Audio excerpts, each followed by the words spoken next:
Hola, ¿qué tal están? El ámbito de la ética. Se puede decir que la moral no es una doctrina concreta ni un conjunto de normas solamente, sino una dimensión de las personas y de las sociedades que surge en ambas cuando perciben que hay unas formas de vida, unos ideales más propios de seres humanos y realmente pues la moral y la ética forman parte de la conducta humana, no de los animales. En este sentido, se puede decir que vivir moralmente consiste en ser persona en el más pleno sentido del término. Por eso, filósofos como por ejemplo Ortega y Gasset, Aranguren, etcétera, recuerdan que el término moral tiene un sentido deportivo. Está alto de moral el que se encuentra en forma, el que está preparado para las circunstancias de la vida, para las exigencias de la propia vida, y está desmoralizado quien no tiene arrestos para aceptar ningún reto. En ese sentido, lo importante no es tanto ser moral o inmoral, que lo es también, como estar alto de moral o desmoralizado, en cierto sentido, se podría decir. En relación con la moral y la ética, pues hay que señalar que para ser persona, en el pleno sentido de la palabra, o sea, para estar en forma, es preciso entrenarse. ¿Pero en qué consiste el entrenamiento? Fundamentalmente en tres aspectos básicos. Forjarse un buen carácter, agudizar ese sentido para lo moral, para lo bueno, al que se ha dado el nombre de conciencia, la buena conciencia, la conciencia moral, y además adquirir criterios morales, adquirir sabiduría práctica.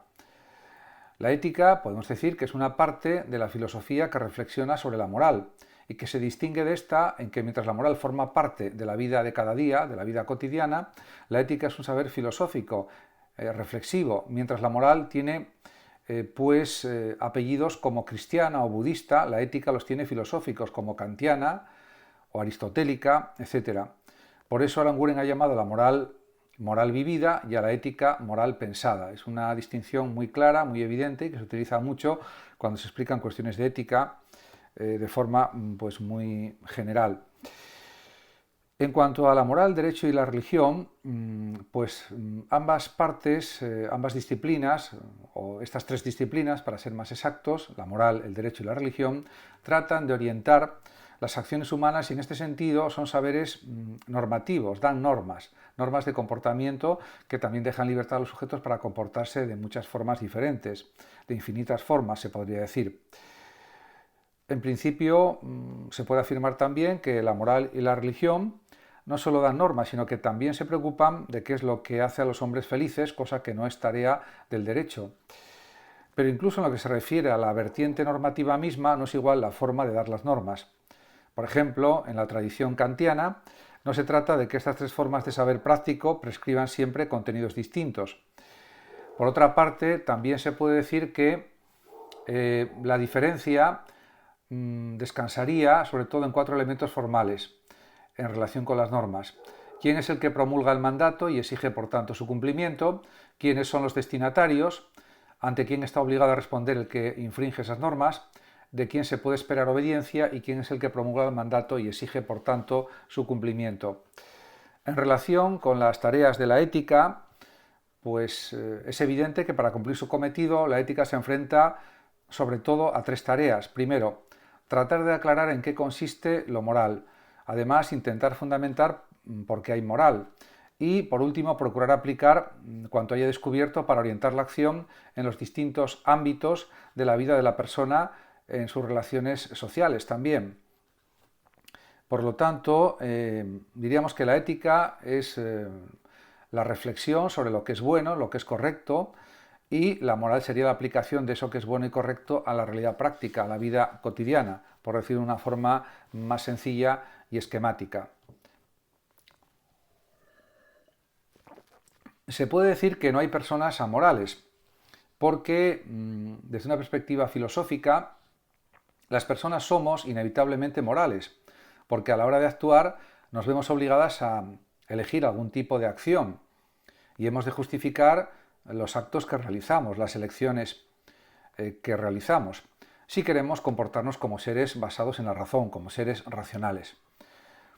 Podemos imaginar posibilidades de comportamiento, de conducta muy variadas, muy diversas, pero tenemos que elegir entre ellas y justificar la elección de nuestra conducta.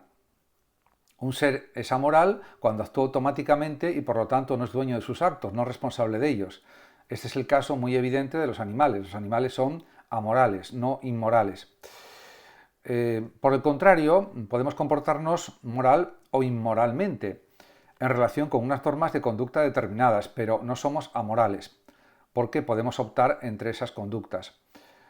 Cómo optamos por unas normas o por otras es algo relativo al carácter y también a la conciencia de cada sujeto. En relación con la fuerza del carácter, pues según algunos filósofos griegos, mientras que los animales nacen con unas propiedades y unos instintos y no pueden modificarlas a su gusto, las personas podemos modificar pues esas actitudes, esas propiedades y además adquirir otras. No estamos destinados a vivir con las características con que nacimos, sino que podemos forjarnos una especie de segunda naturaleza, un nuevo carácter a partir de aquel con el que nacemos. El temperamento es verdad que no se puede modificar, pero el carácter sí. Precisamente el vocablo griego ethos o ethos significa modo de ser o carácter, igual que el término mos, del que procede moral, que significa costumbre, porque la moral y la ética se refieren al modo de ser o carácter que las personas vamos forjándonos a lo largo de la vida. Pero también significan costumbre, y es que cuando ya nos hemos apropiado de unas propiedades acaban convirtiéndose para nosotros en costumbre. Se entiende buenas actitudes, buenos comportamientos, educación, respeto, en definitiva los valores éticos fundamentales: respeto, responsabilidad, bondad, perseverancia, tenacidad, voluntad, etc. Es cierto, por otra parte, que nacemos con un determinado temperamento, con un conjunto de sentimientos y pasiones que resulta difícil modificar, con un talante que puede encauzarse con dificultad, incluso con un carácter que nos viene ya dado por naturaleza y socialmente dado o transformado. Pero podemos adquirir o modificar el carácter o podemos lograr tener un nuevo carácter al elegir reiteradamente las propiedades o las actitudes que mejor nos realizan, que mejor nos autorrealizan, para ser más precisos. Nadie está determinado por sus predisposiciones genéticas a ser un criminal. Nadie está condenado a ser un drogadicto. Nadie está destinado a no entenderse bien con los que le rodean. Las personas nacemos con unas predisposiciones, pero podemos encauzarlas en distintos sentidos, o en un sentido o en otro. Por eso, según el gran filósofo Sabir Zubiri y según también Aranguren, tenemos dos tipos de propiedades, unas por naturaleza y otras por apropiación. En este aspecto, decir que el ser humano es una realidad moral significa que es aquella realidad cuyo carácter consiste en tener propiedades necesariamente por apropiación. Para adueñarse de una propiedad atractiva, para el carácter es necesario repetir actos en una misma dirección, lo que venía a decir también el gran Aristóteles en su Ética Nicómaco, en sus obras de ética. En definitiva, los buenos hábitos producen buenas conductas. Por lo tanto, los hábitos que nos predisponen a obrar bien, a comportarnos bien, se les llama virtudes, y los hábitos que nos predisponen a obrar mal, a comportarnos mal, se denominan vicios. Ahora bien, el problema es de qué propiedades hemos de apropiarnos y cuáles debemos rechazar. Por otra parte, también hay que considerar que la moral, como ya dije anteriormente, es una especie de segunda naturaleza. La moral resulta ser de esta forma, como decía Aristóteles, una segunda naturaleza. Tal es el sentido fuerte, el sentido, diríamos, pleno, de los vocablos que clásicamente se han empleado para la ética: ethos, mos, exis, habitus y habitudo.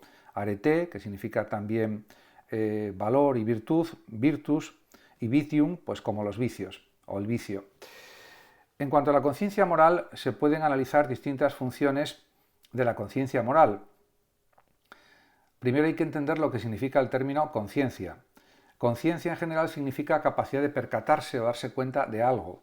La conciencia moral, por tanto, en concreto es la capacidad de percatarse de que unas formas de vida, valores o principios son más humanizadores, más morales, mejores, para desarrollar una vida pues más plena, una vida mejor, en definitiva. Lo que supone la capacidad de captar los principios por los que distinguimos entre lo moralmente bueno y lo moralmente malo, o lo éticamente bueno y lo éticamente malo. Aunque hay que decir que la conciencia realiza una segunda función, que es la de formular esos juicios éticos teniendo en cuenta tanto los principios generales como los datos de la situación. Por tanto, se puede decir que puedo tener conciencia de que mentir deshumaniza en general y que es algo malo en sí mismo, pero también darme cuenta de que revelar a una persona que padece una enfermedad incurable, esa enfermedad le va a producir un daño irreparable porque tiene un enorme temor a la muerte. Se puede optar por no decir algo, para no dañar, pero eso ya no sería una mentira, sería pues una conducta prudente, según la situación, según el caso y según las circunstancias. La conciencia, por tanto, puede ponderar los datos del caso concreto y tratando de formular un juicio práctico que es el que orienta inmediatamente la acción. De hecho, un buen número de filósofos y de autores en general considera, siguiendo a Aristóteles, que la mejor forma de comprender lo que exige un principio moral es tratar de aplicarlo, porque de esa forma nos damos cuenta a fondo de cuál es su espíritu, cuál es la exigencia más profunda que plantea. En el ejemplo anterior, acerca de la mentira, nos damos cuenta de que lo importante no es tanto que yo me quede tranquilo porque he dicho la verdad, como que sea consciente de que mentir es romper la relación de confianza con otros y conmigo mismo instrumentalizarlos e instrumentalizarme negativamente. Si ante un enfermo irreversible y temeroso de la muerte pienso que le daño menos diciéndole la verdad de su muerte próxima, es que he comprendido que lo fundamental es no instrumentalizar a otros ni tampoco a uno mismo. También está la cuestión de la voluntad y la perversidad. La voluntad es una cualidad también ética, vital, que es muy importante para la vida. Y la perversidad supone actuar a sabiendas contra lo que la mente reconoce como mejor. Por otra parte, otra cosa es que al comportarnos, al actuar, sigamos el juicio de la conciencia o que lo desatendamos, sea por debilidad moral, como por ejemplo señala Aristóteles, sea por perversidad moral, como señala por ejemplo también Nicolás Rescher. En estos casos se puede afirmar que la conciencia cumple una tercera función, que es la función que podemos denominar autocrítica. Actúa como un juez que alaba algunas de nuestras acciones y desaprueba otras, castigándolas, en este último caso, con el remordimiento. Por otra parte, se puede decir que pues está también el examen de la conciencia o el examen de conciencia, la necesidad de revisar la propia vida para dirigirla en un sentido humanizador, y para eso tenemos la capacidad reflexiva, la capacidad racional de las personas. Si un ser carece de conciencia moral, como es el caso de los animales o de personas disminuidas en sus facultades mentales, es absurdo recriminarle algo por alguna acción, como si fuera responsable de ella. De responsabilidad solo podemos hablar cuando se trata de seres libres y conscientes que han tenido la capacidad de optar, de elegir y el conocimiento moral necesarios para ser dueños de sus actos. Como se puede ver, realmente es necesario también un desarrollo de la conciencia. En este sentido, pues podemos decir que, en lo que se refiere al conocimiento moral, algunos psicólogos contemporáneos como Jean Piaget y Kohlberg han interpretado la conciencia moral como la capacidad de formular juicios sobre lo justo y lo injusto, y han estudiado cómo se desarrolla en los niños, llegando a resultados pues muy profundos como los siguientes. En el terreno, por ejemplo, de lo moral, está claro que formulamos juicios y, por tanto, es un tipo de conocimiento sobre el que se puede argumentar. Es lo que se denomina también en filosofía cognitivismo moral. Pero también es verdad que los contenidos de los juicios morales son diferentes en diversas culturas, en diversas sociedades. La estructura del juicio moral, en cambio, la base, el fundamento del juicio moral es igual en todos los individuos. Es lo que se llama también universalismo ético o universalismo moral, por ejemplo, que aparece en muchos autores y entre otros pues en un filósofo alemán actual muy conocido que es Marcus Gabriel, que reivindica el universalismo ético como absolutamente necesario en una sociedad del siglo XXI que es muy relativista, muy individualista y que está deshumanizada. Por otra parte, también es posible educar la conciencia moral en las formas más justas de tomar decisiones, porque las cuestiones de justicia se pueden universalizar y eso sería pues una especie de formalismo. Por otra parte, también podemos pensar si hay criterios morales universales. Yo creo que sí los hay, desde un punto de vista de una moral universalista sí los hay. Ya si nos remontamos al código de Hammurabi y a otros códigos antiguos, pues vemos que los mandamientos, por ejemplo, de la Iglesia cristiana, los 10 mandamientos, etcétera, son como una especie de reglas morales o de principios morales que son pues, generalmente asumidos porque responden pues, a unas ideas de responsabilidad, de bondad y diríamos que respetan a los demás. En este sentido, cuando queremos justificar nuestras decisiones desde un criterio moral, encontramos que por una parte los contenidos desde los que podríamos justificar nuestras elecciones, los deberes, valores y formas de vida cambian con las épocas, las culturas y los grupos, de modo que parece imposible hallar criterios comunes. Pero por otra parte, utilizamos expresiones tales como esto es injusto, que parecen implicar a toda la humanidad. Puede entenderse también que en la Edad Antigua la esclavitud no fuera inmoral porque se tenía otra idea del ser humano y sin embargo seguir pensando que aquello era un atraso y que la esclavitud es injusta y no debería existir, y así es.